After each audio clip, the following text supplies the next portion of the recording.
نماز کے بغیر جو اپنی زندگی گزارتے ہیں ان کی زندگی میں سوائے ٹینشن اور دکھ کے اور ہو کیا سکتا ہے؟ خشوع کے ساتھ نماز کرنا سیکھو. نماز پڑھنے کے بعد آپ ہلکے پھلکے پاؤ گے اپنے آپ کو. رقت کے ساتھ اللہ کے حضور گڑ گڑاتے ہوئے سجدے کرو, اس کا اپنا سرور پاؤ گے. اللہ اکبر. لیکن ایک بندہ کہے کہ جناب میں نماز پڑھتا ہوں لیکن ایسی کیفیت تو پیدا نہیں ہوتی, تو شیطان اس کو کہتا ہے کیا فائدہ ایسی نماز پڑھنے کا. لوگ بھی کہتے ہیں فلاں بندے سے یہ جرم بھی سرزد ہوتا ہے, نماز بھی پڑھتا ہے, اس کی نماز کو مورد الزام بناتے ہیں. تو بندہ بھی کہتا ہے چھوڑے, نماز نے مجھے کیا فائدہ دیا.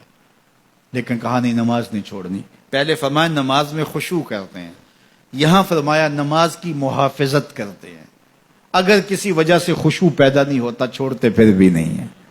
یہ اللہ کا فریضہ ہے. محدث کچھوچوی علیہ رحمہ سے ان کے ایک مرید نے کہا حضرت نماز پڑھتا ہوں لطف نہیں آتا, مزہ نہیں آتا. تو آپ نے حیرت سے کہا کہ اس کے باوجود پڑھتے تو ہو؟ کہا جی وہ تو اللہ کا حکم ہے, وہ تو پڑھتا ہوں. تو محدث کچھوچوی علیہ رحمہ جھومنے لگے, کہا واہ واہ تم لطف کے بندے نہیں اللہ کے بندے ہو. تمہیں سرور نہیں آتا پھر بھی پڑھتے ہو, اس کا مطلب ہے تم سرور کے لیے, مزے کے لیے, لطف کے لیے نہیں پڑھتے, تم تو اللہ کے لیے پڑھتے ہو. اللہ اکبر. تو بندہ سرور نہیں بھی آ رہا پھر بھی اپنے آپ کو کھینچ کے لا رہا ہے مسجد کے اندر. خیال تنگ کر رہے ہیں پھر بھی مصلی پہ اپنے آپ کو کھڑا کر رہا ہے. سوچے اس کو آوارہ پتے کی طرح کبھی ادھر پھینکتی ہیں لیکن پھر بھی وہ کھڑا ہوا ہے کہ میں نماز پوری کر کے جانی ہے.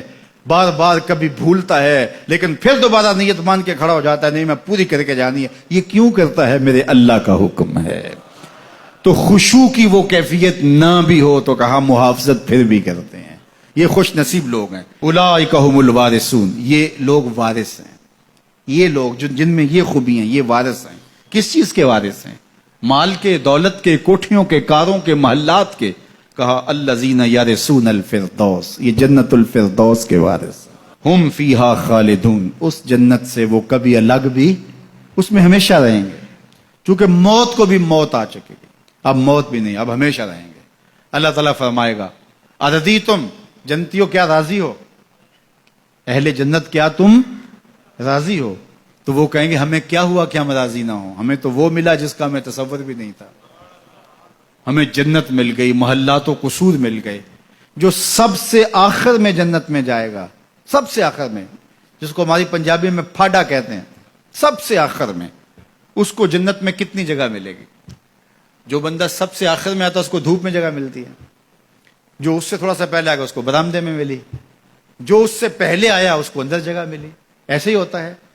تو جو سب سے آخر میں جائے گا جنت میں تو وہ سب سے بڑا گنہگار ہوگا, اور جہنم کے رگڑے سہ سہ کے وہ جہنم سے نکلے گا سب سے آخر میں. بخاری شریف میں تذکرہ موجود ہے. اللہ کے حضور حاضر ہوگا اور اللہ اس بندے کو کہے گا بتا کیا چاہیے. وہ کہے گا مالک مجھے یہ چاہیے. اللہ فرمائے گا لکا ما تمنیت, جو تو نے آرزو کی جا سب کچھ میں نے تیری جھولی میں ڈال دیا. اب جنت میں چلا جائے.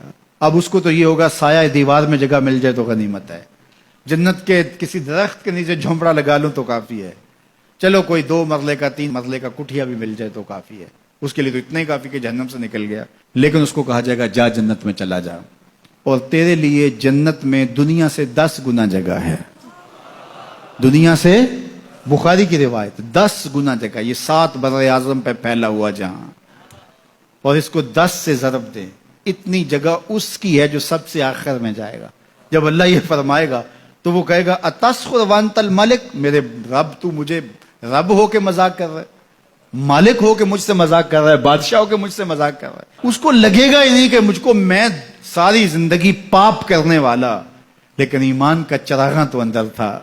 اللہ اکبر. آج نکلے گا تو جنت میں سب سے آخر جانے والے شخص کو کتنی جگہ ملے گی؟ دنیا سے 10 گنا جگہ دنیا سے سب سے آخری شخص کو, پھاٹے شخص کو ملے گی. پھر بلال حبشی کی جاگیروں کا عالم کیا ہوگا؟